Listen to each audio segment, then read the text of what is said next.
The Ford Engineering Laboratory turns 100 years old. Welcome back to Techstination. I'm Fred Fishkin. Joining us from Ford is Senior Collections Archivist Ciera Casteel. Hi, Ciera. Hi, Fred. Thanks for having me. A pleasure. Well, it's a building in Dearborn that played a Yes, big role in the history of driving and the automobile. Take us back a bit, Ciera. sure. As you mentioned at the top, we're celebrating the 100th anniversary this year. Construction on the building actually began in April of 1923 and was completed in December of 1924. So we're happy to be here, and this is the home of the archives itself. And then it's also home to our battery electric engineers. And they're actually all moving back in today and tomorrow. So we're happy to have some more people in the building because it's gotten kind of lonely during these 3 years of construction. But it's a building with a lot of history, and it's actually home to the last remaining office that Henry Ford worked in.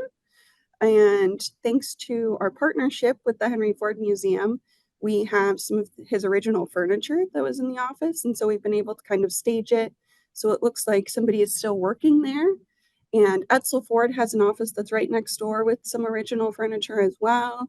And some great products were produced in this building. Some of the products that have really helped Ford make a name for itself throughout the years, such as the 1928 Model A, the 1932 V8 engine, the 1949 Ford, which has been credited with help saving the company. And then something that we're really excited about this year is we're celebrating the 20th anniversary of the launch of the Hybrid Escape, which was also worked on and designed in this building.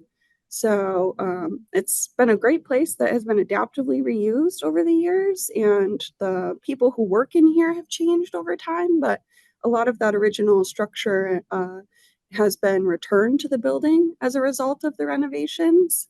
And it's a really beautiful place to work. I'm lucky to be here. So tell us a little more about the renovations that are going on. And I guess it's going to enable the continuing use of this as a laboratory, right?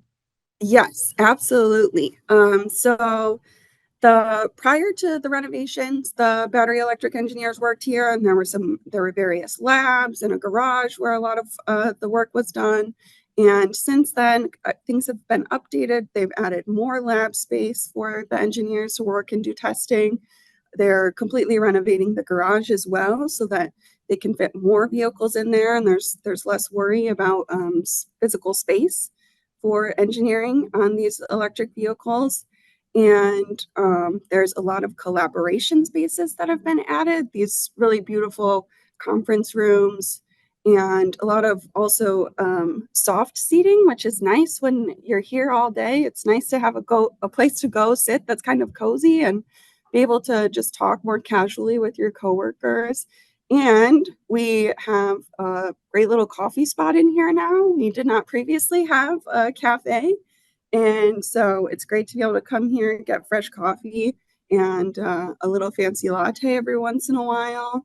It's really beautiful. It used to be kind of a cube farm with drop ceilings, but they've removed those drop ceilings, removed a lot of those cubes, and now we have access to natural light again because the building is home to these giant architectural monitors that are essentially just banks of windows that face the center of the space.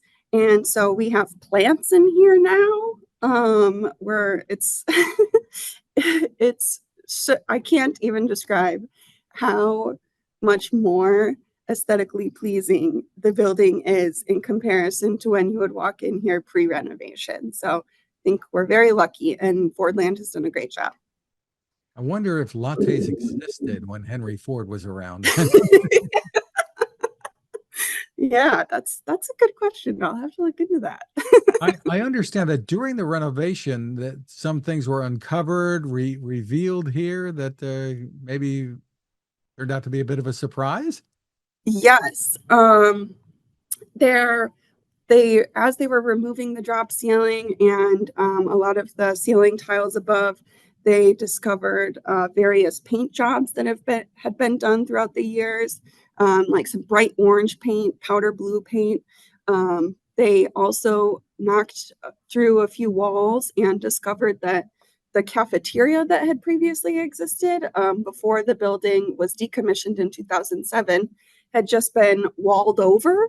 And there was a whole cafeteria behind this wall that hadn't been cleared out before. They just decided to wall over it. And there were cafeteria trays, dishes, garbage cans, all kinds of things back behind this wall.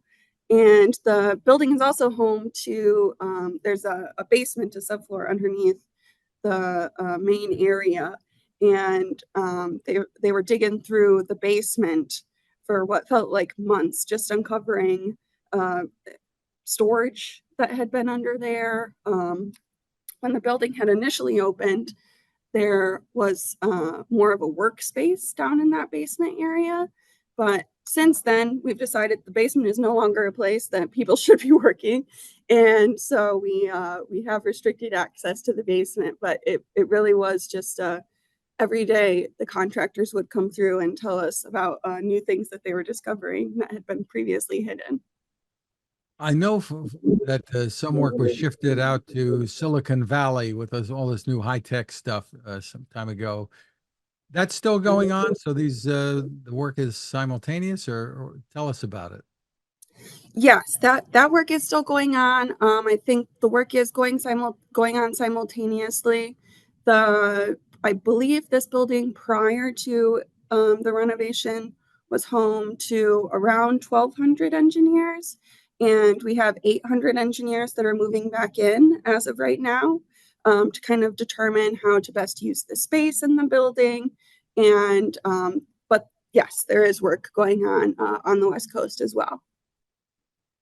So this is not open to the public, I assume, is it?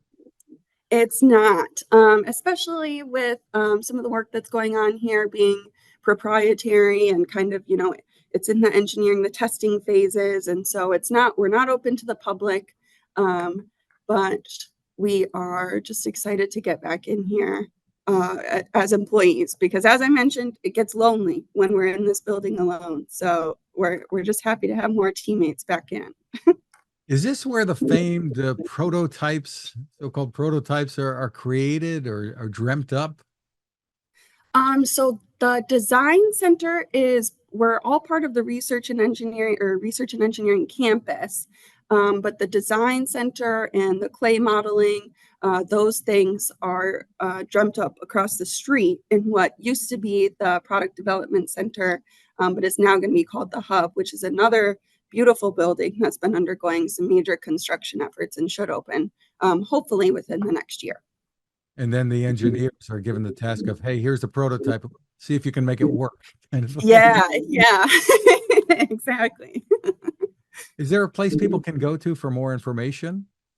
Yes, actually, I want to take the opportunity to plug my colleague, Shelby Long, another archivist here. She wrote this great article that was published through a journal called Docomomo. And they have a website where you can read about the history of the building as well as a lot of the renovations that have been going on. And then we also have on the Ford Heritage Vault, we have a selection of images from throughout Fell's history that people can download, view, kind of see, get an idea of what's been going on here throughout the years. And Fell means Ford Engineering Laboratory. Yes, sorry, we get so lost in the acronyms. Terrific. Ciera Casteel, congratulations to everyone there on the anniversary, and thank you for spending time with us. Absolutely. Thank you so much, Fred.